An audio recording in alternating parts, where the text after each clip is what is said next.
It's now the end of day one of our walk, and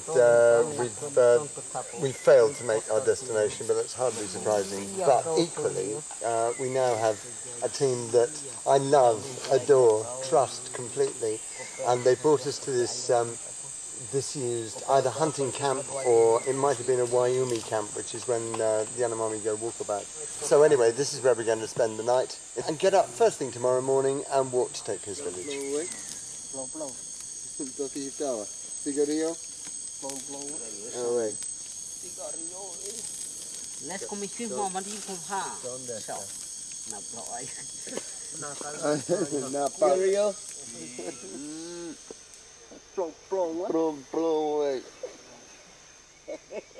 Bromprolwe is the Yanomami name for a frog with a croak like an outboard motor. It's also a nickname that I acquired on our first trip, and it seems to have caught on in a big way.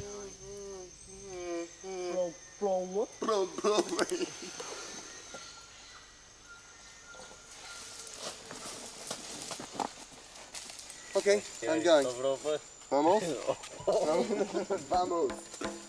I was really eager to set out, but my credibility was immediately undermined when I couldn't even find the path out of the camp.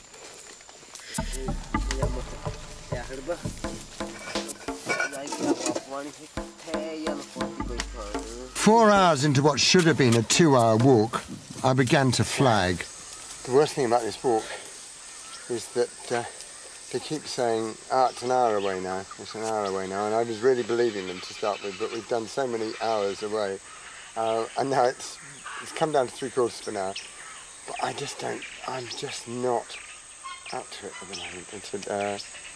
Yesterday was fine, but today is just brilliant. I'm not a Yanomami, clearly. With a backpack on, I'm not even an Englishman. I sensed that we were getting close, but as the village had moved since I was last here, there were no familiar landmarks. We're here.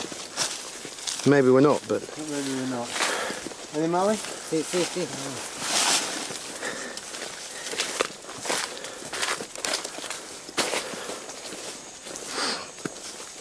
Oh, look at this. What a beautiful... Oh, it's nearly a proper Shabona. With loads of... Visitors to Erimawateri are extremely rare and always seen as potentially hostile.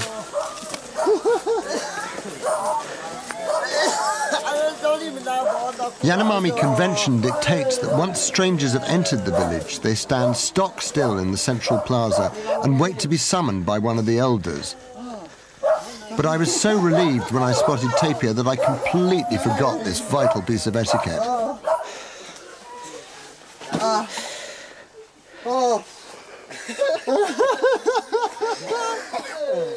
My blunder had made him the centre of attention, and this was clearly something of an embarrassment. This is my mate.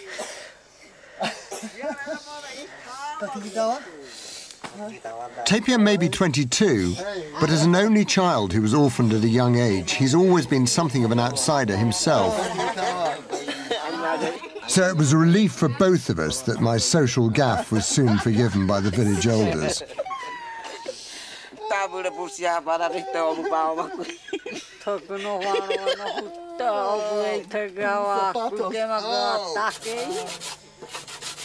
Tapia soon set to work preparing for the afternoon drug session, which starts with extraordinary regularity with no reference to clocks or watches at 2 o'clock. The finely ground hallucinogenic seeds are mixed into a dough with refined wood ash and spit. This is then dried to produce a highly intoxicating form of snuff. There is a recreational side to these sessions, but they also have important ritual significance. This is the way in which the Indians commune with the spirit world that controls every aspect of their lives. This is quite extraordinary. We've only been here 2 hours. We're already in the middle of a total psychedelic drug whirl. But what's really struck me since we've been here is that in the 4 years that have elapsed since I last saw Tapir, he's become a man. I mean, he was a boy then.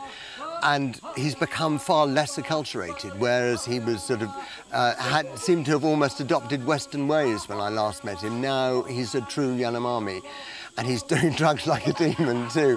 So quite what he's going to make of coming to the outside world, I really don't know. I think he'll probably come with us to Platanal, and there other Yanomami can explain to him what it's like in the outside world. And then if he wants to go on from there, we'll go on, and if he doesn't, that's fine.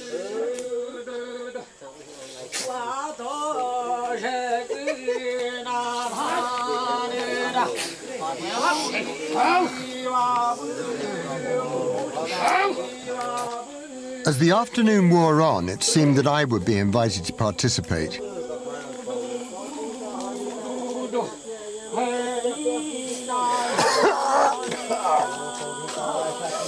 Although I had tried this stuff before on my first visit, I'd forgotten how excruciatingly painful that first blast of wood ash could be.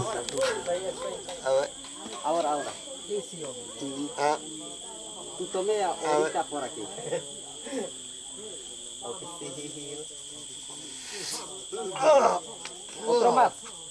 Otro más poquito. Otro más poquito.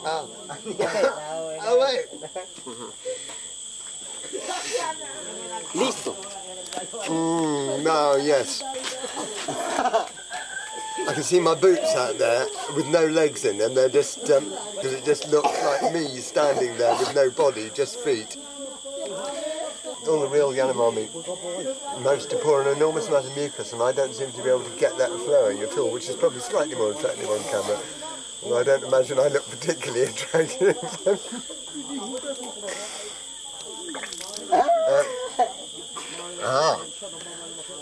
Now that's an amazing pattern. Now that to me looks like a frog. It looks as if I just spat out a frog on the floor. That's its head, and those are its legs coming off there, and it's just surfaced from the water. Now that is absolutely acid trip stuff. I am so pleased to be here. I can't believe it. I'm relieved more than anything, and.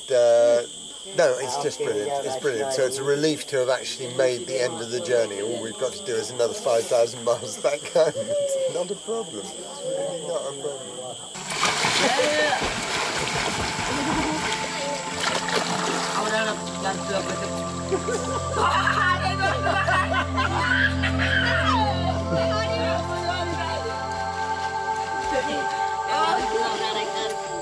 Toporo kahinya.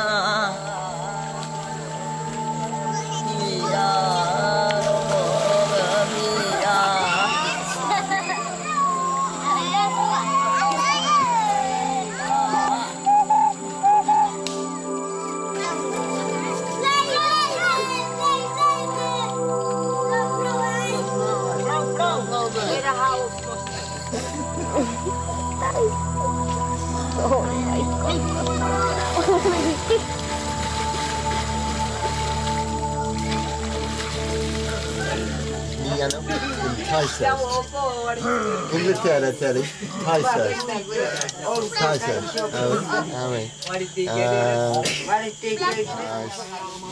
Tapir clearly had no idea of what lay ahead, so I did what I could to prepare him. Another floor. You understand? No, you don't. You will when you get there. Okay.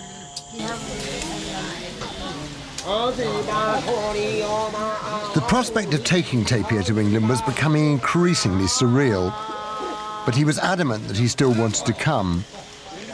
However, I made it very clear that he could opt out at any time, and we would return immediately to Erimawateri. Okay, I will look after him. He will be here. In Inglaterra, Terry. Tapir insisted he was not afraid, and it became clear he was seeing this as a test of strength, a way to achieve some form of recognition within the village. What am I doing? What am I doing? I think he really wants to come. I think he does really want to come, but I think he's very nervous, and I think he's sad to leave, and I think all these people around him are also sad to see him leave and worried for him. So it's